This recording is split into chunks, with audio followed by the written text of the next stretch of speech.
यह कहानी एक ऐसी लड़की की है जिसका नाम अब्दुल्ला था, जो एक छोटे से कस्बे के बाहर बनी झुग्गियों में पैदा हुई थी, जहां गरीबी कोई हालात नहीं, बल्कि रोजमर्रा की सच्चाई थी।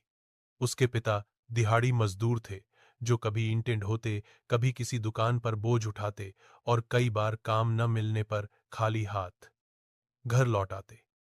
उसकी माँ दूसरों के घरों में बर्तन मांजती और सिलाई करके किसी तरह घर का चूल्हा जलाती। सिदरा का बचपन अभावों में बीता। उसके पास खिलौने नहीं थे, नए कपड़े त्योहारों पर भी नसीब नहीं होते थे। स्कूल की यूनिफॉर्म कई साल पुरानी होती, किताबें फटी हुई और जूते अक्सर टूटे रहते। लेकिन इन सब के बावजूद उसकी आंखों में सपने थे, बड़े और चमकदार सपने।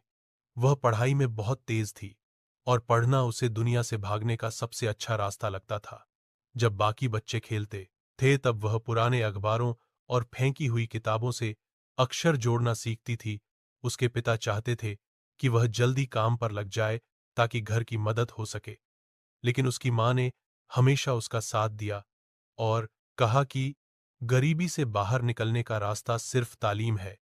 सिदरा हर रोज पैदल कई किलोमीटर चलकर सरकारी स्कूल जाती, कई बार भूखी रहती, कई बार बेहोश तक हो जाती, मगर उसने कभी पढ़ाई नहीं छोड़ी। जब वह 10वीं में थी, तो उसके पिता एक हादसे में घायल हो गए और घर की आमदनी लगभग खत्म हो गई। उस वक्त हालात इतने खराब हो गए कि घर बेचने और गांव लौटने की नौबत आ गई। लेकिन सिदरा ने हिम्मत नहीं हारी। उसने स्कूल के बाद बच्चों को ट्यूशन पढ़ाना शुरू किया, रात को सिलाई में मां की मदद की और अपने खर्च खुद उठाने लगी। उसने स्कॉलरशिप के लिए आवेदन किया और अपनी मेहनत से उसे हासिल भी किया। 12वीं में उसने पूरे जिले में टॉप किया, अखबारों में उसका नाम आया।